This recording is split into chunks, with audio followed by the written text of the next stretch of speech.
பிஸ்மில்லாஹிர்ரஹ்மானிர்ரஹீம். அனைவருக்கும் அஸ்ஸலாமு அலைக்கும் வரஹ்மத்துல்லாஹி வபரகாத்துஹு. இன்றைய வெள்ளிக்கிழமை நாள் அனைவருக்கும் ஒரு நன்னாளாக அமைய வல்ல இறைவனை பிரார்த்தித்தவனாக எங்களது ஜைரி 90 நண்பர்கள் வட்டத்தின் அதிகாலை நேர சைக்கிள் சவாரி இன்றும் ஒரு ஒரு மந்தமான ஒரு மழையுடன் இன்றைய நிகழ்வு ஆரம்பித்திருக்கின்றது. இன்றைக்கு நாங்கள் விசேடமாக நேற்று வந்த ஒரு பேஷண்ட் ஒன்று தான், ஒரு 33 வயது. அவங்க பபா கிடைச்சி 2 மாதம். அப்போ தாய்ப்பால் ஊட்டுற தாய். இப்போ அவங்க வந்தாங்க, அந்த அவங்களுக்கு யூரின் கொஞ்சம் கொஞ்சமாக தான் போகுது.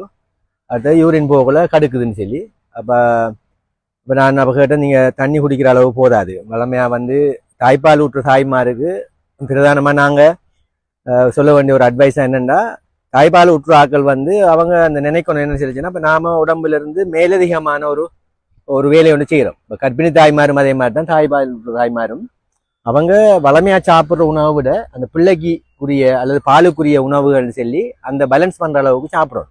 அதை யாரும் செய்யறதில்ல வளமையா.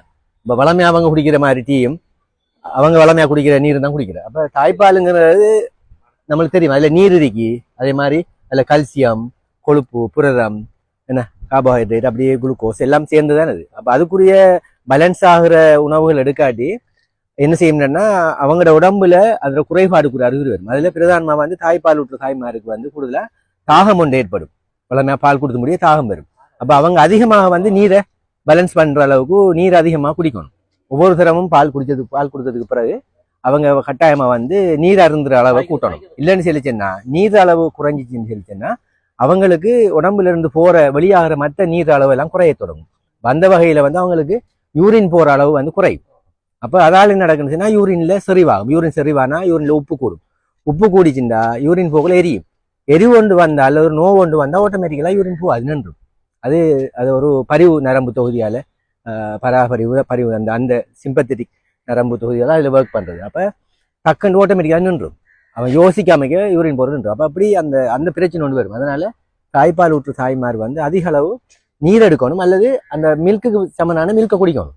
ஒவ்வொரு தடவை ஃபீட் பண்ணி முடிஞ்சா அதிக அளவு அவங்க பால் அருந்துற அளவு கூட்டணும். இல்லைன்னு சொல்லிச்சுன்னா அவங்கள நீரிழப்பு வாரத்தால அவங்களுக்கு இந்த பிரச்சனை ஒன்று வரும். அப்போ அதனால யூரின்ல இன்ஃபெக்ஷன் வரலாம். அதே மாதிரி கிட்னில கல் வாரத்துக்குரிய வாய்ப்பு இருந்துருக்கு. அவங்க நீர் அருந்துறது குறைஞ்சா அப்போ அதை செய்யணும். அதே மாதிரி அப்போ அதுக்கு பிறகு அவங்க சொன்னாங்க அவங்களுக்கு மேல்கை நோவும் கூடன்னு சொல்லி. இப்போ அது என்னன்னு பார்த்தா, இப்போ தாய்ப்பால் ஊற்ற தாய்மார் கல்சியம் மில்க்குக்கு போற கல்சியம் எல்லாம் உடம்புல இருந்து தான் போகுது, அவங்களோட பாடியில இருந்து போகும். அப்போ உதாரணமா எலும்பு என்ன, அதே மாதிரி பல், இந்த பகுதிகளில் இருந்து, அதே மாதிரி தசைகள் இருக்கிற கல்சியம் எல்லாம் பால் உற்பத்தி போயிடும். போனா அவங்களோட உடம்புல ஒரு கடுப்பு ஒன்று வாரு. பிரதானமா சொல்லுவாங்க, இந்த கெண்ட மசில்ஸ் எல்லாம் பிடிக்கிற சதப்பிடிப்பு வாரு. இரவையில கெண்ட பிறல்றம்பாங்க, அந்த கால் மசில்ஸ் இறுகி பிடிச்சி நிற்கும் சொல்லுவாங்க. அதெல்லாம் வாருன்னா கல்சியம் குறைவால வாரு.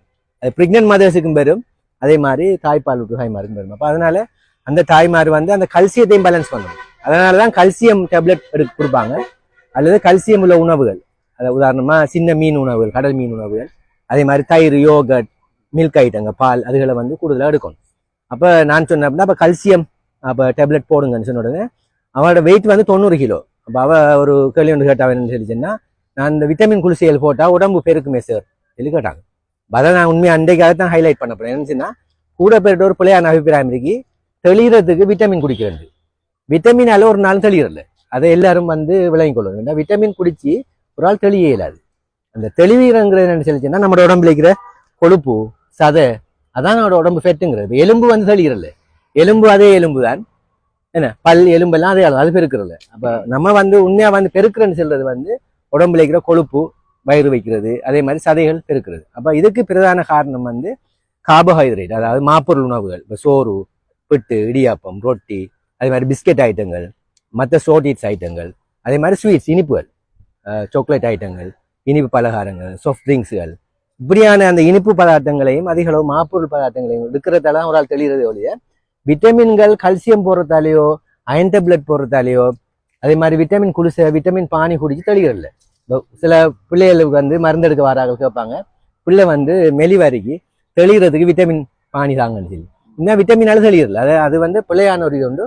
விட்டமின் பானி கொடுக்குற சில ஆக்கள் பசியை தூண்டுறதுக்கு, இப்போ பசிச்சு சாப்பிட்டு தான் தெளியலாம். அப்போ அந்த பிள்ளைகளுக்கு பசிக்கிறல்ல, சாப்பிட்றல, அந்த பிள்ளைகளுக்கு என்ன செய்யறா வளமையா பசியை தூண்டுறதுக்குன்னு சொல்லி விட்டமின் டானிக்கள் கொடுக்குற, பசியை ஏற்படுத்துறது. அப்ப பசி ஏற்படுத்தி அவங்க சாப்பிட்டு தான் உடம்பு தெளிகிறதே ஒழிய அப்ப விட்டமின் போட்டு தெளியறல. அப்ப அந்த தாய்க்கு வந்து ஒரு நான் அட்வைஸ் பண்ணேன், நீங்க இப்ப கல்சியம் போடுறதால நீங்க உடம்பு வைக்க மாட்டா. அவை உடம்பு வைக்கிறதுக்கு காரணம் வேற காரணம். அப்ப நீங்க கல்சியத்தை கட்டாயம் எடுக்கணும். நீங்க 90 கிலோவா இருந்தாலும் கூட உங்களோட உடம்புல இருக்கிற கொழுப்பும் மற்ற சதையும் தான் அந்த வெயிட்டுக்கு காரணம் ஒழிய கல்சியம் குறைபாடு உங்களுக்கு. அப்ப அவ 90 கிலோ நான் நல்லா தெளிஞ்சுதான் இருக்கேன், எனக்கு விட்டமின் குறைபாடான்னு யோசிக்கிற அளவுக்கு தான் அவங்களோட கேள்வி. அப்ப உண்மையா வந்து அந்தந்த தேவை உள்ளார்கள். இப்போ ரெக்கமெண்டிங் தானே, இப்போ ஃபீடிங் மதர் அதே மாதிரி பிரெக்னன்ட் மதருக்கு கல்சியம் கட்டாயம் தேவை, அதே மாதிரி அயன் கட்டாயம் தேவை. அதால அந்த கிளினிக்குகளையும் அந்த உணவுகளையும் அதிகமாக எடுக்க சொல்றதும் அந்த அந்த டேப்லெட்டுகளை எடுக்க சொல்றதும். அந்த வகையில வந்து அந்த இந்த பிள்ளையான அந்த அபிப்பிராயம் ஒன்றைக்கு அதையும் நாங்கள் இன்றைய நாளில் நாங்கள் அதை நீக்கணும் தான் அந்த ப்ரோக்ராம் செய்தது. விட்டமின் சிறப்போ விட்டமின் டேப்லெட்டுகளோ போடுறது உங்களோட உடற்பருமனை அல்லது தெளிகிறது ஏற்படுத்தாது. உங்களுக்கு குறைபாடு இருந்தால் அதை கட்டாயம் போடணும், கல்சியம் டேப்லெட்டுகளை போடணும். விசேடமாக வந்து பெண்களை பொறுத்தவரையில ஃபீடிங் மதர், அதாவது தாய்ப்பால் ஊற்று தாய், அது மாதிரி கர்ப்பிணி தாய்மாருக்கு கல்சியம் குறைபாடுக்கூடிய சான்ஸ் கூட. அதனால அவங்க கட்டாயம் கல்சியம் எடுக்கணும். அடுத்தது 50 வயதுக்கு பிறகு அவங்களோட மாதவிடாய் நின்றதுக்கு பிறகு கல்சியம் எலும்புகள் வந்து கரையை தொடங்குது, ஒஸ்டியோபோரோசிஸ் இருப்பாங்க. அவங்களும் வந்து கல்சியம் டேப்லெட் எடுக்கணும். அப்படி அந்த தேவையுடைய ஆக்கள் கல்சியத்தை எடுக்கணும். கல்சியத்தை வந்து தேவை இல்லாத ஆக்கள் எடுத்தாங்கன்னு சொல்லிச்சுன்னா அவங்களுக்கு கிட்னியில கல் உருவாகிறதுக்கான வாய்ப்பு கூட. இந்த கல்சியம் கார்பனேட், கல்சியம் போஸ்பேட் கல் உருவாக வாய்ப்பு அதிகம். ஆண்களை பொறுத்தவரையில் கல்சிய குறைபாடு பெருசா வாரது இல்லை, ஆண்களுக்கு அந்த இழப்பு இல்லை, கல்சியம் இழப்பு இல்லை. பெண்களை பொறுத்தவரை மாதவிடாயில அந்த அயன் கல்சியம் எல்லாம் இழப்பு இருக்கு. அதனாலதான் அவங்களுக்கு அந்த கல்சிய குறைபாடுகள் வாரதுக்கு வாய்ப்பு கூட. அந்த வகையில நாங்க இந்த கல்சியம் குறைபாடு இருக்கிறார்கள் கட்டாயம் அந்த கல்சியத்துக்குரிய உணவுகளையோ அல்லது அந்த மாத்திரைகளையோ எடுக்கணும்னு கேட்டு விடைபெறுகின்றேன். நன்றி. அஸ்ஸலாமு அலைக்கும்.